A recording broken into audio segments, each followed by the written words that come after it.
우리 가격에 대한 오해가 되게 많거든요. 주택가격이 높은 건 맞아요. 근데 구조적으로 높을 수밖에 없는 이유가 있다는 거고요. 그걸 이제 우리가 이제 인정하느냐 마느냐 그거고요. 가격을 변동성을 일으키는 주요 원인이 전세거든요. 그 전세에 대한 이해를 좀 잘 하시면은 좋고요. 전세가율만 잘 봐도 우리 미래의 어떤 주택 시장을 전망할 수 있거든요. 전체 큰 시장을 이해할 수 있을 거라 봅니다.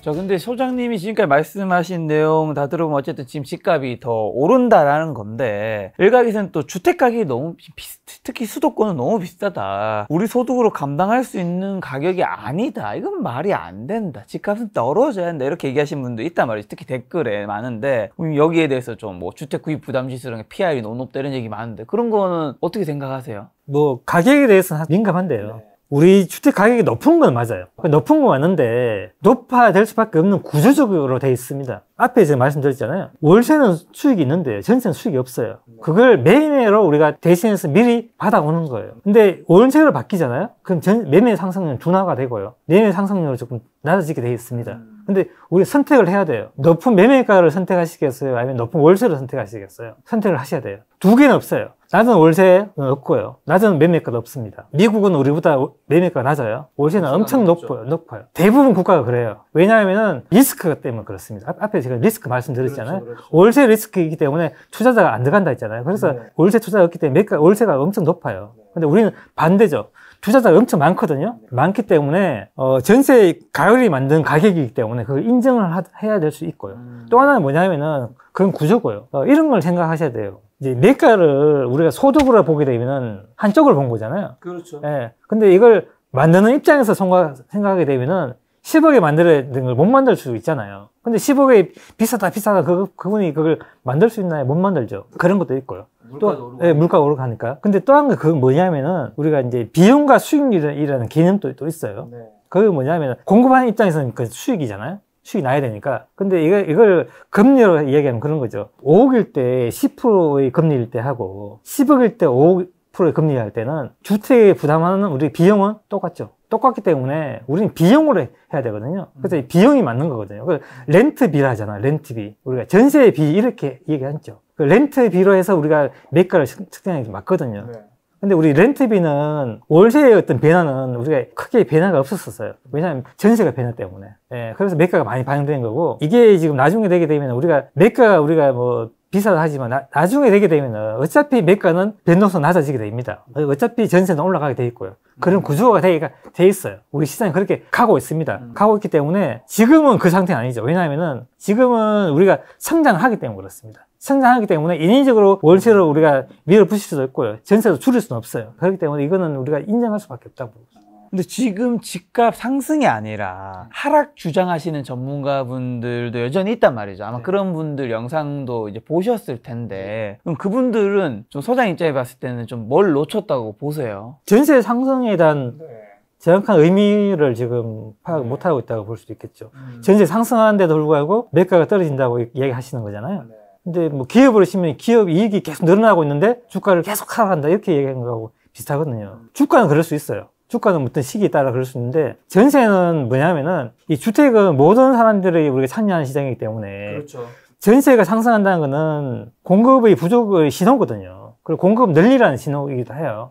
그리고 전세가 상승한다는 거는 매매를 선택해라는 의미도 돼요. 제가 볼 때는요. 어떤 시차적인 차이는 있어요. 전세가 오르고 매매가 올라가는 시차적인 차이는 있지만은 대부분 다 올라가게 돼 있습니다. 근데 이런 얘기 하시면 계세요. 2008년부터 2012년까지 전세 상승했는데 매가 그때는 떨어졌지 않냐 이렇게 얘기하면 왜 그럼 하세요. 그게 뭐냐면은 우리가 시장의 어떤 규모가 있잖아요. 시장의 어떤 서울하고 수도권하고 지방의 규모가 있는데, 서울 수도권의 넓은 지역을 전세를 다 올려가지고 시장을 상승 환경을 만들려면은 시간이 많이 걸려요. 그 걸리는 시간 때문에 우리가 상승하지 못한 거거든요. 우리가 이제 이렇게 비교하시면 될 거예요. 컵에 물을 따르잖아요. 작은 컵에 물을 따르면 올라가는 속도가 굉장히 빨리 올라가고 빨리 내려가죠. 큰 곳에 어떡하 천천히 올라가서 내려가죠. 그렇기 때문에 서울 수도권은 이 공급이 시장에 미친 영향이 천천히 올랐다 천천히 가라앉거든요. 그래서 이것 때문에 상승도 길고 하락도 길고 이렇게 되는 거고, 2008년부터 2012년까지는 상승을 만들어가는 그런 단계거든요. 그럼 결국 올랐잖아요. 그럼 긴 상승이 됐거든요. 그런 특성이 있습니다. 그렇기 때문에 시차가 있는 것 뿐이지 전세 상승한다는 거는 매가가 상승한다는 전제 조건이라고 보시면 됩니다. 그리고 또 집값 위험하다고 얘기하시는 분들, 한국 집값 향후 위험한 이유로 인구 감소, 뭐 저성장, 고령화 시대, 세대수는 지금 늘어나고 있지만 뭐 2030년쯤 되면 세대수도 꺾인다 얘기하시는 분들도 있는데 이런 건 좀 어떻게 보세요? 다 공감하시나요? 그렇게 저는 공감하지 않는데요. 왜냐하면은 세대수는 우리 통계상 2045년까지 늘고요. 45년까지. 네, 수도권은요. 지방은 2039년까지 납니다.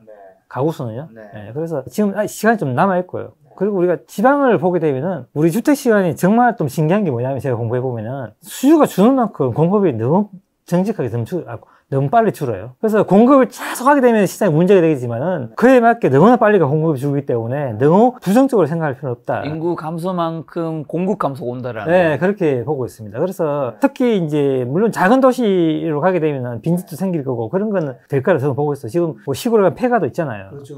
있는데 작은 도시가 있는데 광역시 오게 되게 되면 그런 효과가 좀 줄어들고요. 서울 수도권은 더 줄어들겠죠. 그래서 너무 이제 부정적으로 생각할 필요는 없다. 지방 소멸이 이제 실제로 벌어지긴 하겠지만 그건 좀 소도시에 한정되고 강력시나 수도권은 사실 그렇게 위험하지 않다고 보시는. 자, 그럼 수도권 얘기해 주셔서 10년 후에 2030, 한 4, 5년 되겠죠. 수도권에서 지금보다 좋아질 입지는 어디고, 그리고 그때는 강남은 지금보다 훨씬 더 좋아지고 그때도 강남은 영원한 건가요? 어떻게 보세요? 강남은 영원하죠. 우리가 가격이라는 게 어떻게 만들어지냐면은 강남이라는 도시를 딱 떼가지고요. 강원도에 갖다 놓으면 어떡할까요? 강원도에 갖다 놓으면은 강남이라는 입지를 그대로 들어가지고 입지 가지고 있는 그 모든 것들을 모든 걸 들어가지고 강원도에 갖다 놓으면은 강원도가 가지고 있는 주위 인프라가 있잖아요. 주위 인프라까지 다 못 가져가니까. 네, 못 가져가요. 주택 가격이 어떻게 결정되냐면은 주택 가격은 입지와요. 그렇죠. 입지와 위치와요. 상품이 결정되거든요. 강남이라는 그 위치가 있잖아요. 그렇죠. 한강변을 끼고 있는 위치, 압구정동 현대라는 위치가 있잖아요. 그 위치를 대신할 수 있는 게 있나요? 없죠. 없죠. 그래서 부동산인 거잖아요. 네. 그래서 움직이지 않으니까요. 그래서 그 입지와 위치가 결합한 거고, 거기다가 상품이 결합하면 최고가가 되거든요. 그렇죠. 최근에 뭐 서초에 보면은 뭐 원베일리라는 이렇게 했잖아요. 그 상품이 바뀌면서 최고가 올랐잖아요. 근데 압구정 현대가 바뀌면 어떻게 될까요? 걔가 1등 되는 거죠. 그렇죠. 그 위치와 입지와 상품이 조합되는 거잖아요. 압구정동의 입지랑 위치가 반포보다 더 좋다고 하니까. 네, 그렇게 되니까. 근데 이제 길게 보게 되면 우리가 이제 좀 그 한강 건너에 있는 용산 이런 데 있잖아요. 거기 미군 부대 나갔잖아요. 거기를 어떤 입지로 우리가 개발하는지 따라서 그 가치는 달라지거든요. 그게 핵심이죠. 근데 인프라를 만든다는 건 그건 쉽지가 않거든요. 우리 학군 같은 건 금방 안 만들지고요. 그렇기 때문에 강남을 우리가 대체할 수 있는 건 제가 볼 때 없다고 생각하고 없고, 용산 같은 경우는 위치는 되게 좋아요. 강남을 마주 보고 있고, 그리고 한강을 우리가 볼 때 남향에서 보거든요. 용산은요. 강남은 우리가 남쪽으로 못 봐요. 그래서 위치는 사실 용산이 더 좋은데 인프라가 강남이 더 잘 돼 있거든요. 그래서 지금 이제 평택이 나가고 거기 이제 미군 부대 나가고 거기를 어떻게 개발하느냐에 따라서 이 용산의 어떤 위치가 강남에서 서초 사이인지 밑에인지 결정될 거라고 봅니다. 어쨌든 용산구는 지금보다 더 좋아진다고는 보시네요. 하지만 어디까지 갈지는 아직은 어떻게 개발되느냐에 따라서. 서초 강남 정도 사이에 있지 않을까 그렇게 보고 있어요. 서초와 강남 사이에. 근데 서초와 강남은 어디가 더 조금 더 위인 거예요? 강남이 더 위죠. 강남이 더 위군요. 강남에 뭐가 있죠? 압구정동이 강남구에 속하나요? 반포는 서초구에 속하잖아요. 압구정동이죠. 압구정동 현대아파트잖아요. 우리 주택시장 모든 것들은 강남이어야 돼요. 강남 인접에 우리가 접근성 이렇게 얘기하잖아요. 근데 우리가 부동산은 내 이웃이 누군가가 제일 중요해요. 이웃이 누구냐? 강남 이웃이 서초, 송파, 용산 이러잖아요. 근데 잘 생각해보세요. 우리 아파트에 내 위에 깡패가 있고요. 밑에 조폭이 있다고 생각해보세요. 좋은가요? 불안하죠. 근데 내 위에 작가님이 살고 밑에 변호사님이 살고 의사님이 살고 이러면요. 되게 좋아지거든요. 그래서 내 이웃이 누군가가 엄청 중요해요. 그게 부동산입니다. 용산구도 옆에 이웃들이 있고 서초구도 이웃들이 있고 송파구도 이웃이 있겠지만 그 이웃이 가장 좋게 둘러싸인 거는 강남구다. 요거는 뭔가 설득이 좀 되네요.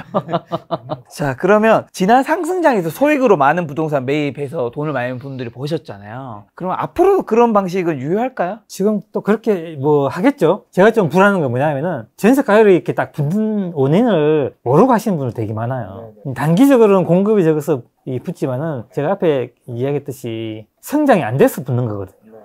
안 돼서 붙는 걸 가서 사서 우리가 투자해서 수익 내기라는 건 그 짧은 기간이거든요. 그 짧은 타이밍에 맞춰야 되기 때문에 리스크가 상당히 큽니다. 그렇기 때문에 우리가 뒤에 우리가 늦게 들어가신 분들 항상 문제가 많이 생겼거든요. 최근 작년 같은 거 1억 미만 이런 것도 막 유행했잖아요. 그런 것들 전부 다 지금 문제가 다 생겼거든요. 1억 미만이 성장이 안 되는 거예요. 1억의 미만이 9천만 원 이렇게 해가지고 갭 1,000만 원 들어간 거잖아요. 그게 다 문제가 생긴 거예요. 그게 성장 안 돼서 나온 문제거든요. 시간이 지나다 보게 되면은 우리가 어떤 현상이 있냐면은 젊은 분들이 우리가 이제 신축을 좋아하지 구축을 좋아하지 않습니다. 신축 좋아하죠. 예, 그래서 신도시 가보면 전부 다 젊은 분들 살고 구축에는 이제 연세가 또 있는 분들 다 거주하시거든요. 이게 이제 신축의 상승이 더 높게 나오고요. 지금 현재 이제 인구가 줄고 있는 도시에 가서 상승률이 뭐가 많이 나오는 거 딱 보시면요. 신축이 제일 많이 올라요.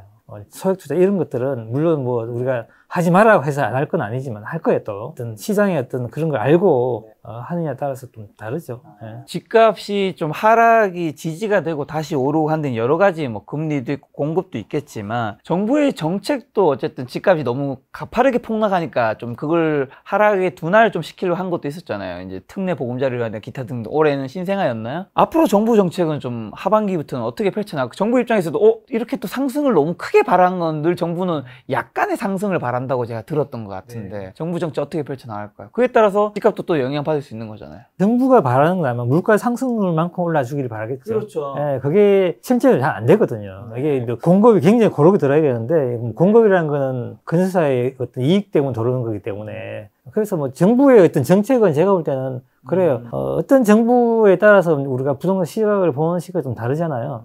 다주택자가 어떤 시각을 볼 건지 다른데요. 이번 정부 같은 경우는 정책의 변화가 생길 쯤 내년을 보거든요. 왜 그러냐면은 얘는 임대 문제가 생기거든요. 어쩔 수 없이 이제 다주택자를 통해서 임대 공급을 유도해야 되기 때문에 규제가 이제 슬슬 풀릴 거라 저는 보고 있고요. 근데 아마 규제를 풀더라도 시장은 잡지는 못할 거예요. 왜냐하면 공급이 그 사이에 안 들어왔기 때문에 풀기는 풀겠지만 시장은 방향은 안 바뀐다. 만약에 반대로요. 규제를 한다 해도 저는 못 잡는다고 보고 있어요. 왜냐하면 지금 시장은 벌써부터 공급의 영향으로 들어갔기 때문에 그렇습니다. 그래서 이걸 잡기 위해서는 공급이 들어야 돼요. 그건 단 우리 부동산 역사에 단 한 번도 바뀐 적이 없습니다. 앞에 설명드렸던데 서울이고요. 이게 이제 경북인데 이 전세가율 평균 전세가율이 서울은 55.1%고요. 경북은 75.7%거든요. 요게 낮은 전세 상승률에서 요게 위로 올라가거든요. 여기 적죠. 그러니까 전세가율이 딱 붙는 거거든요. 그래서 얘는 이제 서서히 이제 월세로 전환되거든요. 그래서 실제 이제 지방의 작은 도시 가서 전세 거래량하고 월세 거래량 비교해보면 월세 거래가 훨씬 더 많습니다. 왜냐하면 집주인 입장에서 전세를 놔보니까 수익이 안 되잖아요. 세금을 내야 하니까 이분의 선택은 월세를 바꾸기 시작하는 거죠.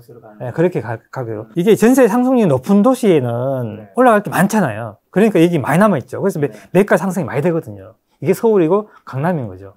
이게 상품에서 나오거든요. 요거는 뭐냐면은 우리 이제 전세 상승률이거든요. 이게 과거에 우리가 여기 보게 되는 87년부터 전세 상승률이 굉장히 높았죠. 지금은 어떻습니까? 성장률이 낮아지고 있다는 증거예요. 얘는 뭐냐면은 전세 가율인데요. 이 전세 가율도 우리 주택시장의 미래거든요. 이 미래가 어떻게 되냐면 등락은 하지만은 계속해서 우상향이죠. 전세 가율이 높아진다는 건 아까 말씀드렸다시피 성장이 둔화거든요. 우리도 지금 전체 시장도 둔화되고 있는 거예요. 이게 얘가 추세예요. 그래서 전세도 둔화되고 있고, 전세 상승률도 둔화되고 있고, 전세 가율도 둔화되고 있다. 그래서 우리 주택시장은 장기적으로 전세에서 월세로 가고 있고, 둔화되고 있는 건 맞습니다. 근데 이게 천천히 가죠. 인위적으로 안 됩니다. 그 의미를 조금 더 확장해 보면 이제 집값이 예전처럼 폭등하는 것들은 점차 그런 폭은 줄어들 수 있다. 네, 맞습니다. 정확합니다. 네, 그렇게 보시면 돼요. 자, 오늘 소장님 모시고 결국에 오르는 집값의 비밀 요 책을 가지고 여러 가지 좋은 이야기 들어봤는데요. 2024년 하반기 한국 부동산 시장이 찾아올 주요 변화랑 투자 기회 짚어주시면서 마지막으로 하고 싶으신 말씀이 있다면요. 책에서도 제가 말씀드렸는데